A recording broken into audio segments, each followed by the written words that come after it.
So what if Italy defended Austria in World War II? I'm sure that everyone has seen this notification when Austria asks you for guarantees, but I'm sure that nobody has chosen the guarantees option. But I'm going to choose it and see if Italy can actually fight Germany in 1938 and maybe even fight Axis later on all by himself without the Allies' help. So for start, we don't have to forget that we got a war there going on in Ethiopia, so we are going to select our troops, send some more troops from the mainland and also send some air support there. And that should be enough for Ethiopia. You should get them in 2 months. Just make sure to not escalate it too much. In construction, we build a military facility for flamethrowers later on, and rest will be civilian factories until 1937 or the start of 1938. In research, we go by default, but instead of artillery, we choose synthetic experiments because this will unlock us this beautiful focus, which will also later on unlock for us this other beautiful focus, which will give you civilian factories, military factories, dockyards, and all kinds of good stuff. Now here, as you see, our units humiliate Ethiopians in 2 seconds, and after getting a lot of Ethiopian lands, we capitulate them, and now we have a task to pacify Ethiopia. But of course, I'm not going to spend time and resources to pacifying them. Instead, what we are going to do is make a puppet government there in Ethiopia and install a king there. So for that, we will go with our colonial focuses right here and take this focus, after which we can also disband our irregular divisions that we have right here. They're very shitty and they take manpower and equipment, but we also do have those 7 divisions that we cannot delete, so we just let them leave. Now we also won't forget about the agencies. You need to build agency and also get 2 agents and then get the 3rd by doing this focus, and also send all of them to Germany to get collaboration government. And we will not touch after that the political focus tree. We are going to focus on military branch, and we also going to focus on economic branch. Also getting this university focus, which is giving you a free resource slot, which is of course great. And we also need to get medium flamethrower tanks and rangers before starting the war with Germany. Now here we get the notification from Austria. Here we guarantee their independence, and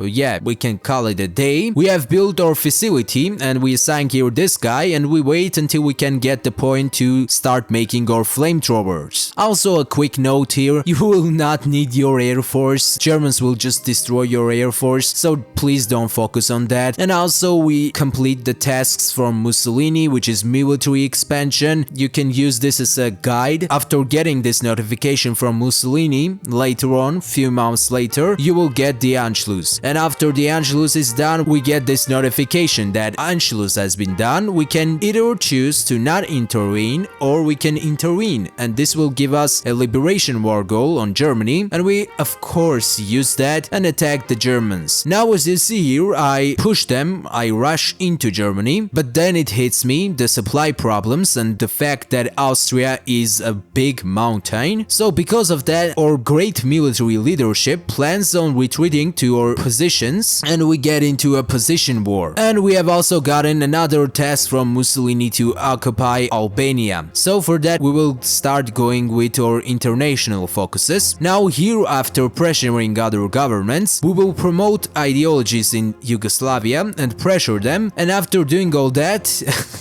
I mean, you will never guess. But after annexing Albania and clicking that beautiful decision, Yugoslavia changed its political party, becomes fascist, and they joined the German faction. Yeah, they joined the German faction, but they don't attack us until the non-aggression pact is over. But now that it's over, they attack us and they take all of Albania and all of Dalmatia. And this also makes me very, very angry because of that. But here, as you see in the losses, the Germans are losing a lot of troops. They're on their way to lose 2 million troops here, which is crazy, and they just won't stop attacking. As you see here, they already don't have any equipment, they don't have organization, they just attack and attack. Only thing they have is probably the air force, which isn't doing anything. And also, now that we have gotten our flamethrower divisions and we have produced them, flamethrower tanks, then we have produced 2,000 of them, we can put them into our infantry, which will make them very great for future offensives. And here we deploy another 48 divisions because I thought that it wouldn't be enough, because as you see here, another nations joined the Axis, and the only nations in our side here is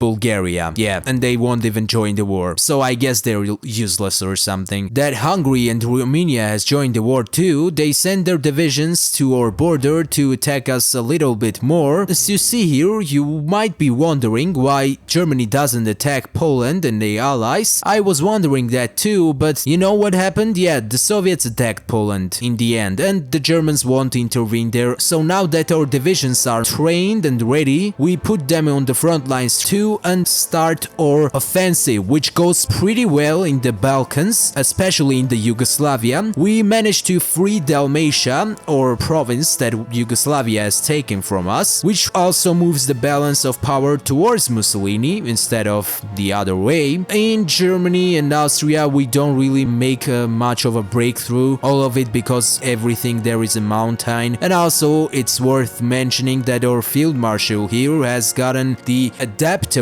trait, which is just crazy. It makes him 1 million times better than the other ones. If you wouldn't guess, adaptable is one of the greatest things to get in general. And our divisions are slowly but surely pushing in Yugoslavia and slowly approaching Belgrade, which they take successfully. And after some days and liberating Albania and also closing there some divisions, Yugoslavia capitulates, which also makes a few divisions of the Axis get into two big encirclements, which we also close. Now here we get into the problem of no infantry equipment, but this could be fixed. But as of now, we just calm down, we chill, we don't attack with the 48 divisions, we just keep them on front lines to monitor everything and defend, and we attack only with this big part of our military. So now that we have refilled a little bit, I started another offensive because I saw that Hungarian border is very weak, like the weakest here, and of course because of the Hungarian terrain. And as you see here, we do a very great job. Yes, we do get into small encirclements here, but then we reopen that encirclement, and here we have successfully taken the Belgrade, which means that we have only few cities to take until Hungary officially capitulates. And yes, we have succeeded in that too, and now Hungary is officially ours. This also makes Romania isolated, which means that we can close them very fast too, and also by capitulating those nations, we get a lot of military equipment that we can use in our future offensives, especially the big one in Germany. Now, after taking Bucharest and capitulating Romania, all of our forces are concentrated on one direction, towards Berlin and capitulating Germany. And here, as you see in this beautiful time lapse, our divisions push Germany very fast. They are suffering. The Germans have suffered all of those years. They've got no equipment, no manpower, no XP. They only have the air support, which doesn't help them in this case. And our divisions successfully take control of Berlin, the capital of Germany, and we start moving towards the industrial base of Germany, the Rhineland. And after taking some more big cities from the Germans, the German Reich capitulates in 1942, leaving Italy victorious here. So after doing all of this campaign, our faction is now the third in the world, and we have a lot of opportunities to grow, to attack Soviets, attack allies, because we have the navy too. We can attack everyone now, and nobody can stop us, especially with this collaboration government that we have gotten in Germany, because they give us a lot of military infrastructure, as you see here. So yep, this is what if Mussolini actually defended Austria instead of just giving them up. And yep, and thank you for watching, and I'll see you next one. Goodbye.